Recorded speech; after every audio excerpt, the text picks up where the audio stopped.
Disclaimer.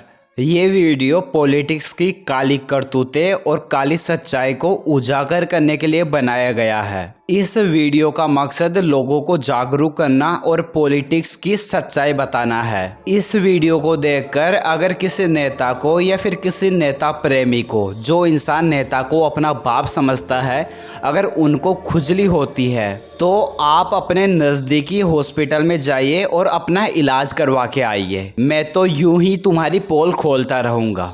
Thank you. और अब आगे वीडियो देखो।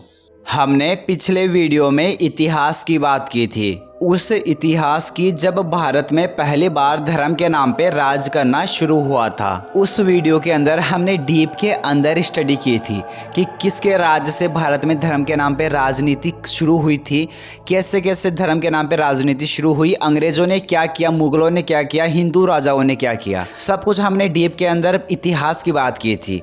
अगर आपने वो वीडियो नहीं देखा तो एक बार आप वो वीडियो देख लो, तब जाके आपको ये सेकेंड पार्ट समझ में आएगा। और आज हम बात करेंगे ऐसे टॉपिक पर जो बहुत ही ज्यादा कंट्रोवर्शियल है और जिस पे कोई भी बात करना नहीं चाहते। यस, आज के वीडियो में हम बात करने वाले हैं कि जो अभी धर्म के नाम पे राजनीति होती है उस पर कैसे हमें पागल बनाया जाता है, कैसे हमारे इमोशंस का गलत फ़ायदा उठाया जाता है, कैसे इसके साइड इफ़ेक्ट है, कैसे क्या कुछ हमारा यूज़ किया जा रहा है, क्या कुछ इनकी स्ट्रेटजी होती है, क्या कुछ ये सब लोग करते हैं, क्या कुछ इसके साइड इफ़ेक्ट है, सब कुछ हम डीप के अंदर जाने वाले हैं। आज धर्म के नाम पे दंगे कराना, मरवाना, हिंदू मुस्लिमों के गले कटवाना या फिर और कुछ करवाना, ये राजनेताओं के लिए नॉर्मल बात है। आपस में हिंदू मुस्लिमों को लड़ाना, उनके गले कटवाना इन मिनिस्टर्स लोगों के लिए इतना ही आसान है जैसे हम घर पे सब्जी काटते हैं। अगर कोई मिनिस्टर धर्म के नाम पे दंगे करवा के गले नहीं कटवा सकता तो कोई भी पार्टी उसको टिकट देगी नहीं। पॉलिटिक्स में एंटर करने की ये आपकी फर्स्ट क्वालिफिकेशन है। आपको गले कटवाना आना चाहिए, धर्म के नाम पे राजनीति करनी आनी चाहिए, आपके ऊपर 10-15 रेप के केस हो, मर्डर के केस हो, अटेम्प्ट टू मर्डर के केस हो, तब जाके आपको कोई पार्टी टिकट देगी। अगर आपको किसी रेप्यूटेड पॉलिटिकल पार्टी में जाना है, सॉरी, कोई पॉलिटिकल पार्टी रेप्यूटेड नहीं होती, सबके अंदर करप्शन होता है, सबने कई सारे मर्डर और कई सारे रेप किए होते हैं, तब जाके वो पार्टी इतनी बड़ी बनती है। उन्होंने अरबों खरबों का जब फ्रॉड किया है तब जाके कोई पार्टी इतनी बड़ी बनती है। ठीक है, तो अगर आपको दुनिया की सबसे करप्ट पार्टी में जाना है, सॉरी दुनिया की बात नहीं करेंगे, अगर आपको भारत की सबसे करप्ट पार्टी में जाना है तो आपको क्वालिफिकेशन और भी ज़्यादा लगेगी कि कम से कम 20 रेप करने चाहिए आपको और 25-30 आपको मर्डर करने चाहिए, आप पे चोरी के हो केस, तब जाकर आपको भारत की सबसे करप्ट पार्टी टिकट देगी। बिना रेप बिना मर्डर आप किसी पॉलिटिकल पार्टी में नहीं जा सकते। आपके रेप और मर्डर की जो नंबर है वो उस पर डिपेंड करता है कि आप किस पार्टी में जा रहे हो। बड़ी पार्टी में जा रहे हो तो आपको ज़्यादा रेप मर्डर करने पड़ेंगे, अगर आप छोटी पार्टी में जा रहे हो तो आपका कम से काम चल जाएगा। अब डिपेंड आप पे करता है कि आप किस पॉलिटिकल पार्टी में जाना चाहते हो, आपका स्कोर क्या है, सॉरी क्रिमिनल स्कोर क्या है। सिविल स्कोर की बात नहीं कर रहा, मैं क्रिमिनल स्कोर की बात कर रहा हूँ। क्रिमिनल स्कोर आपका पॉलिटिक्स में हाई होना चाहिए। जैसे अगर आपका सिविल स्कोर खराब होता है तो आपको लोन नहीं मिलता ना, तो आपका अगर क्राइम स्कोर खराब है तो आपको पॉलिटिकल पार्टीज टिकट नहीं देगी, मतलब आपको टिकट नहीं मिलेगा। तो आपका जो क्राइम स्कोर है वो आपको हाई करना पड़ेगा। This is all your qualification for enter politics. हमारे देश के जो मिनिस्टर है जिन्होंने आज तक जितने भी गुल खिलाए हैं धर्म के नाम पे, जितने भी गले कटवाए हैं, जितने भी दंगे करवाए हैं, गुल खिलाने का मतलब है कि हमें आपस में लड़वाया है, हमारे साथ धोखाधड़ी की है, हमारे साथ गलत किया है, उसकी बात कर रहा हूँ। तो एक बार हम उनकी बात कर लेते हैं। Let's go. इस वीडियो का सबसे बड़ा उदाहरण है 1947 के बाद हिंदू मुस्लिम की राजनीति। हमारा देश सैकड़ों सालों से गुलाम था। जब हम आज़ाद हुए तो जो हमारे जिम्मेदार नेता थे, सॉरी जिम्मेदार नहीं थे बट हमने जिनको जिम्मेदार समझा, उनका क्या मकसद होना चाहिए था कि भारत को हम आगे लेके जाए, हमारी अर्थव्यवस्था को हम इंक्रीज करें, एजुकेशन को बढ़ावा दे, गरीबी को दूर करें, जो भी ये सारे इश्यूज हम सोल्व करें। बट इनका अलग ही था। भारत सिर्फ एक दिन के लिए आज़ाद हुआ था। जब से इन नेताओं के हाथ में देश गया है हम फिर से गुलाम बन गए और अभी तक हम गुलाम ही है। देश में अलग अलग पार्टीज बन गई और सबका मकसद था कि हमें सत्ता में आना है, देश को हमें रूल करना है, देश को कंट्रोल करना है। तो सबको पता है अगर आपको राज करना है तो एक सिंपल सा फंडा है, धर्म के नाम पे राजनीति करो, धर्म के नाम पे दंगे करवा दो। कोई तो मुस्लिम की तरफ चले जाओ, कोई हिंदूज की तरफ चले जाओ, आपको हिंदू के वोट मिल जाएंगे, आपको मुस्लिम्स के वोट मिल जाएंगे। जो पार्टी हिंदुओं का फेवर कर रही थी, जिन्होंने मंदिर बचाए, जिन्होंने मंदिर बनाने के लिए कोर्ट में केस लड़े, जिन्होंने हिंदुओं के लिए बहुत कुछ किया, तो उनको पता था कि मुझे हिंदुओं के वोट मिलेंगे। और जिन्होंने मस्जिदें बचाई, मुस्लिम्स के फेवर में बात की, तो उनको भाई मुस्लिमों के वोट मिल जाएंगे। मेरा बचाने से मतलब ये नहीं था कि लोग बाग जो है वो हिंदू मुस्लिम्स के जो धार्मिक स्थल है उनको तोड़ रहे थे, नहीं, ऐसा कुछ नहीं था। ना पहले तोड़ा गया था, ना आज तोड़ा जाता है। ये तोड़ा जाता है सिर्फ नेताओं की वजह से। इन पॉलिटिकल पार्टीज के पर्सनल प्रॉफिट के कारण हमारे धार्मिक जो स्थल होते हैं उनको क्षति पहुंचती है, उनको परेशानी होती है, और जो हमारे धार्मिक स्थल है उनको प्रॉब्लम होती है। हमारे धार्मिक स्थल का मजाक बनता है, और इसका सिर्फ सीधा सा रीजन है मिनिस्टर और हम लोग, कि हमें मिनिस्टर्स भड़काते हैं और हम लोग भड़क जाते हैं और वो हमारा गलत फायदा उठाते हैं, और हम बेवकूफ़ है तो वो जो बोलते हैं वो तो करेंगे ना।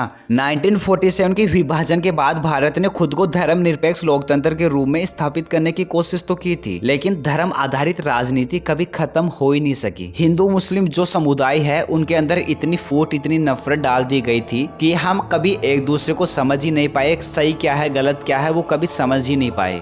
बस हम तो लग गए एक दूसरे के गले काटने में कि हमारी मस्जिद खतरे में है, हमारा मंदिर खतरे में है, मुसलमान भारत के लिए खतरा है, हिंदू भारत के लिए खतरा है। बस यही गंदी मेंटेलिटी हमारे दिमाग में भर दी गई, और आज तक वो वैसा ही चलता आ रहा है। 1950 में भारत का संविधान लागू हुआ था, जिसमें सेक्युलरिज्म को भारत की पहचान बताई गई, और सेक्युलरिज्म को भारत की पहचान बनाई भी गई। भारत के संविधान ने और भारत की सरकार ने सभी धर्मों को समान अधिकार देने की बात की थी, लेकिन हकीकत क्या है सब जानते हैं। आजादी के बाद धर्म पे राज करना और धर्म के नाम पे राज करना हद से ज्यादा बढ़ चुका है। मुंह उठा के कोई भी धर्म के नाम पे ज्ञान पहनने लग जाता है, कोई भी धर्म गुरु बन जाता है, और हम पब्लिक को पागल बनाता रहता है, और यही राजनेताओं के लिए सबसे बड़ा प्लस पॉइंट होता है। देखो, कोई नेता अगर आपका भला चाह रहा है, अगर आपकी जो कास्ट है, जो आपकी धर्म कम्युनिटी है, अगर उसका भला चाह रहा है, तो सीधी सी बात है उसको आपसे प्रॉफिट चाहिए। वो आज नहीं तो कल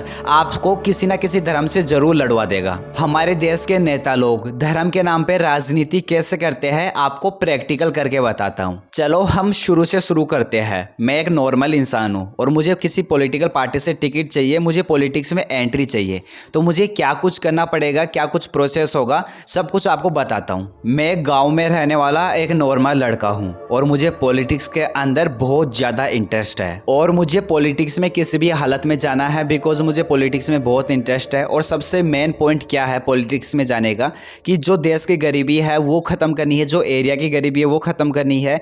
मुझे शिक्षा को बढ़ावा देना है, मुझे देश का भला करना है, लोगों का भला करना है, मुझे एकदम क्लीन मिनिस्टर बनना है। मेरा यही माइंडसेट है पॉलिटिक्स में जाने का। तो क्या होता है, एक बार मेरे गांव में कोई मिनिस्टर आता है, मैं उससे मिलता हूं, तो मैं बोलता हूं कि मुझे भी आपकी पार्टी में ज्वाइन होना है और मुझे भी आपकी तरह देश की सेवा करनी है। मुझे क्या लग रहा है, जो मिनिस्टर हमारे गांव के विकास के लिए आया है वो एक्चुअल में अपने वोट बैंक बढ़ाने के लिए आया है। और मुझे क्या लगता है, ये जो मिनिस्टर है ये हमारा भला चाहता है, देश का भला कर रहा है। तो मेरा भी तो यही माइंडसेट है, मैं उसे यही तो बोलूँगा कि मुझे भी देश का भला करना है आपकी तरह। तो वो बोलता है ठीक है, ये इतने बजे का अपॉइंटमेंट है, आप मेरी ऑफिस में आ जाना और मेरे से मिल लेना। पहली बात, उसने मुझे अपॉइंटमेंट इसलिए दिया क्योंकि उसको मेरे से फायदा चाहिए था। अगर मैं उसकी पार्टी की तरफ से अपने गाँव में खड़ा होता हूँ, यार गाँव में तो सब लोग जानते हैं ना मुझे, तो मुझे ही वोट देंगे मोस्टली लोग। मिनिस्टर तो हर कोई बनता नहीं, सरपंच के लिए खड़ा होता है, ठीक है। तो भाई अगर मैं जीता तो उसको फायदा है, उसके जीतने के चांस ज़्यादा होंगे, तो इसलिए वो राजी हो गया। और सेम टाइम पे मैं उसकी ऑफिस में उससे मिलने भी चला गया। मैं जब उसके बंगले के बाहर गया तो मैं देख के शौक हो गया, क्योंकि भाई उसका बंगला इतना लग्जरी था, अराउंड 60 से 70 करोड़ का तो सिर्फ उसका बंगला था। करोड़ों रुपए की उसके पास कार्स थी, उसके पास काफ़ी ज़्यादा सिक्योरिटी थी। तो मैं एंटर हुआ अंदर, और अंदर का जो इंटीरियर था वो हद से ज़्यादा लग्जरी था, उसका बंगला हद से ज़्यादा लग्जरी था, क्योंकि यार वो एक मिनिस्टर है तो इतना तो बनता है। मैं वहाँ पे एंटर हुआ, वहाँ पे बैठा, थोड़ी देर बात की, तो उसने मुझे एक सवाल पूछा कि तुझे मिनिस्टर क्यों बनना है। तो मैंने वो सब कुछ बताया जो मेरा रीजन है मिनिस्टर बनने का। तो वो ज़ोर ज़ोर से हंसने लगा और बहुत अजीब नज़र से मुझे देखने लगा और बोल रहा है तू ऐसे मिनिस्टर बनेगा, अगर तेरा यही माइंडसेट रहा तो तू जिंदगी में कभी मिनिस्टर बन ही नहीं सकता। फिर वो मुझे पूछता है कि तूने कितने मर्डर किए हैं। ये सुन के मैं शॉक हो गया कि यार पॉलिटिक्स में आने के लिए मर्डर करना जरूरी है। मैंने बोला कि मैंने आज तक एक भी मर्डर नहीं किया, मैं इन सब चीज़ों से बहुत दूर, और मर्डर करना ही क्यों है, ये बहुत गलत बात है, किसी की जान लेना। बट वो बोलता भाई तू तो बिल्कुल मिनिस्टर नहीं बन सकता। फिर पूछता भाई तूने कितने रेप किए, कितनी लड़कियों की तूने इज्जत लूटी है, कितनों के घर बर्बाद किए हैं।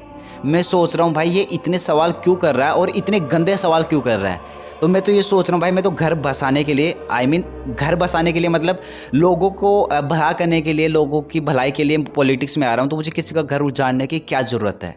तो मैंने बोला भाई मैंने आज तक एक भी रेप नहीं किया और ना ही मैं कभी रेप होने दूंगा किसी का। फिर वो बोलता है कि भाई तू बिल्कुल मिनिस्टर नहीं बन सकता, तू जिस तरीके से आया है वैसे बाहर चला जा। भाई मैं हद से ज़्यादा शौक था कि ये क्या हुआ यार, मतलब जिन मिनिस्टर्स को हम इतना सीधा साधा समझते, इतना अच्छा समझते, अपनी भलाई करते रहते, वो लोग हमेशा हमारे धर्म के बारे में सोचते रहते हैं, हमारी बहन बेटियों के बारे में सोचते रहते हैं, वो इतना गंदा कैसे सोच सकते हैं, उनका माइंडसेट इतना गंदा कैसे हो सकता है। फिर मैंने बोला कि सर मुझे पॉलिटिक्स में आना है, कैसे भी करो मुझे पॉलिटिक्स में एंट्री चाहिए। तो वो बोला तुझे कुछ ना कुछ करना पड़ेगा पॉलिटिक्स के लिए, कुछ क्वालिफिकेशन होती है वो तुझे करनी पड़ेगी। मैंने बोला कि क्या कुछ क्वालिफिकेशन है बताओ। तो वो बोला कि तुझे छोटा मिनिस्टर बनना या बड़ा। फर्स्ट स्टेज छोटे से होती है तो ऑफकोर्स छोटा ही बनूंगा। तो वो बोला ठीक है, अगर तुझे अपने गाँव पे राज करना है, तुझे अपनी सिटी पे राज करना है, तो तुझे कम से कम 10 रेप करने पड़ेंगे, 5 मर्डर करने पड़ेंगे, 10 अटेम्प्ट टू मर्डर होने चाहिए तेरे ऊपर, चोरी के केस होने चाहिए।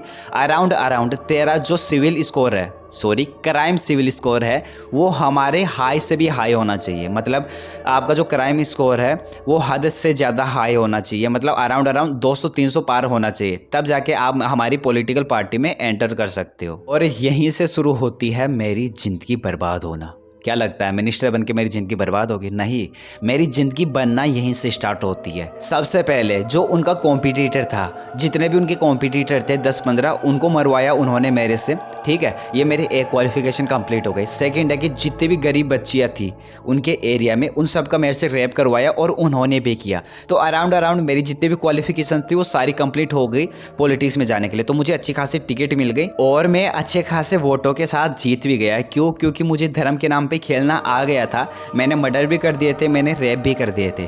तो मैं एक अच्छा खासा मिनिस्टर बन गया था। जो पॉलिटिक्स में रिक्वायरमेंट होती है वो मैंने अपनी कंप्लीट कर ली थी, और जो मेरा क्राइम सिविल स्कोर था वो 300-400 पार चला गया था। मुझे 5 साल के लिए चुन लिया गया और 5 साल तक मैं जो चाहूँ वो करूँगा। 5 साल के अंदर मैंने कई सारे मर्डर करवाए, कई सारी बच्चियों का रेप करवाया, कईयों के घर बर्बाद किए, गवर्नमेंट को लूटा, लोगों को लूटा, लोगों के टैक्स से मैंने 70-80 करोड़ का बंगला बनाया, करोड़ों की कार्स खरीदी, और मेरी जो 7 पुश्तें हैं अब वो बैठी बैठी खाएगी। क्योंकि जो मेरा बंगला है उसके अंदर मैंने 100-200 करोड़ छुपा रखे हैं। वो आराम से जब तक जिंदा है तब तक आराम से इंजॉय करेंगे, अच्छे से खाएंगे पिएंगे। और ऐसे करके मैं एक रेप्यूटेड एंड ईमानदार पॉलिटिशियन बन गया। ये सब सुन के अगर किसी पॉलिटिकल पार्टी के या फिर किसी मिनिस्टर के चुल मच गई ना, तो आ जाओ मिल लेंगे कोर्ट में, तुम्हारा पूरा काला चिट्टा खोल के रख दूंगा। मेरे से पंगा लेने से पहले 1000 बार सोच लेना। और मैं देश की सारी पॉलिटिकल पार्टीज को चैलेंज करता हूँ, मेरी बात को गलत साबित करके दिखा दो, आप मुझे जो सजा दोगे वो मैं मंजूर करूंगा। लेकिन अगर मैंने तुम्हारा काला चिट्टा खोल दिया ना, तो तुम्हारी जिंदगी बर्बाद करके रख दूंगा। मेरा मुझे गलत साबित करने से मतलब ये है कि देश की सभी पॉलिटिकल पार्टीज मुझे ये साबित कर दो कि तुम्हारी पार्टी में कोई भी क्रिमिनल नहीं है, कोई भी ऐसा मिनिस्टर नहीं है जिस पे रेप का केस नहीं है, और कोई भी ऐसा मिनिस्टर नहीं है जिस पे मर्डर का केस नहीं है। अगर तुम लोग मुझे ये साबित कर दोगे तब जाके आप जो बोलोगे वो मैं करूँगा। अगर देश की किसी भी पार्टी के अंदर एक भी क्रिमिनल नहीं है तो मैं अपना चैनल आज ही बंद कर दूंगा, आई स्वेयर। बस शर्त ये है कि जो तुम लोग बोलते रहते हो ना चुनाव के टाइम पे कि हम देश से क्रिमिनल ख़त्म कर देंगे, हम देश से क्राइम ख़त्म कर देंगे, हम रेप्स नहीं होने देंगे, हम मर्डर नहीं होने देंगे, क्रिमिनल्स के घर पे बुलडोजर चलवा देंगे, बस एक बार अपनी गिरबान में और अपनी पार्टी के अंदर झाँक के देख लो, तुम्हें पता है और तुम्हें पता लग भी जाएगा। ऑलराइट गाइज, तो इस वीडियो को यहीं पे एंड करते हैं। यार टॉपिक कुछ और था, मैंने वीडियो कुछ और बना दिया, मैंने स्क्रिप्ट कुछ और लिख रखी थी। तो भाई मेरी आदत क्या है, स्क्रिप्ट से देख के मुझे बोला नहीं जाता, तो मेरे जो अंदर है वो ही मैं निकाल देता हूँ वीडियो के अंदर। मोस्टली वीडियो में बिना स्क्रिप्ट के बनाता हूँ, क्योंकि भाई मुझे स्क्रिप्ट की जरूरत नहीं पड़ती, मेरे अंदर है जो वो मैं निकाल देता हूँ। तो thank you so much for watching. Video को शेयर कर दो, लाइक कर दो, और मिलते हैं एक और धमाकेदार वीडियो के साथ। इसी टॉपिक पे वीडियो आएगा और डीप के अंदर आएगा। Bye bye, take care.